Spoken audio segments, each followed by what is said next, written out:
Willy Wonka and the Chocolate Factory is a movie that I grew up with and watched almost religiously for like 7 straight years. But even as a kid, when you watch this movie, a lot of things just kind of go over your head. The obvious drug use, the fact that Willy Wonka is secretly a Time Lord. But it wasn't until recently, and I mean like the last 2 or 3 years, that I went back and watched them and realized that not only was he kind of messed up, there are some severely unsanitary things that happen in that factory.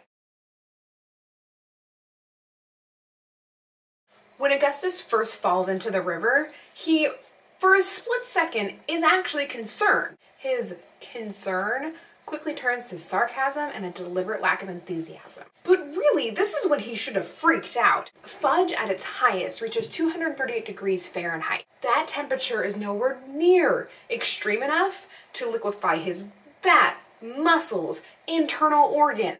And last time I checked, the pH levels of fudge is nowhere near extreme enough to deteriorate bone. Forget having human hands touch your chocolate, you're gonna have a femur sticking out of it at the end of the day.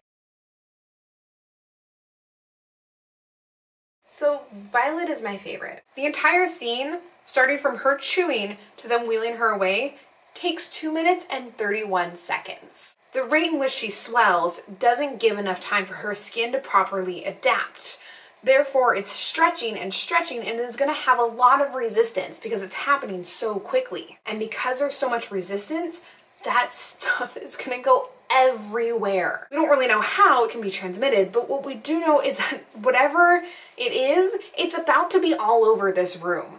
And not just on the people, on the Oompa Loompas, but on the candy that is going to be distributed. At best, everyone in that room is going to be dead within half an hour. And next thing you know, we're all dying from blueberry Ebola.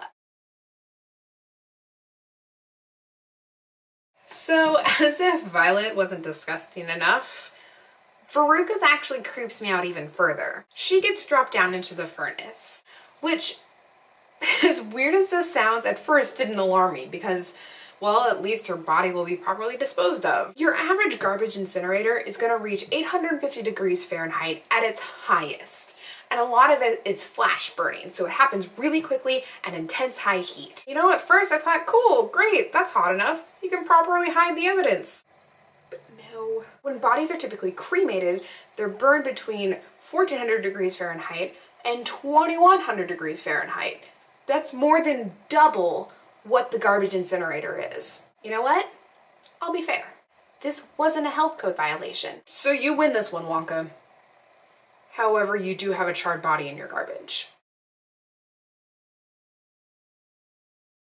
I almost hate to end on this one because it's not as gruesome as the others. The last time we see Mike, it's not implied that he's off to his certain doom like all the others were. But we watch him get shot up into a bunch of different particles, transported, and then reassembled inside that tiny TV. But was I the only one who watched Galaxy Quest? When you try and transport something whose anatomy is different than what you're used to, that stuff gets turned inside out and explodes.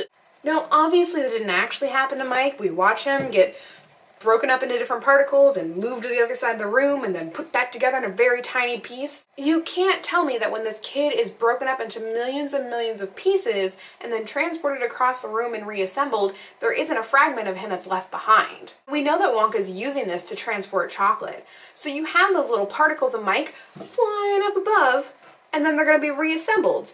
So every time he does another chocolate bar from that point forward, there's gonna be little chunks of Mike TV in it. I mean, it's like Soylent Green all over the place. The only way this works out in my mind is if his toy gun becomes a prize in the middle of the chocolate bar. So as if I wasn't already traumatized enough by this movie, it gets worse as an adult. So let me know in the comments below what movie you enjoyed as a child and now find completely disturbing.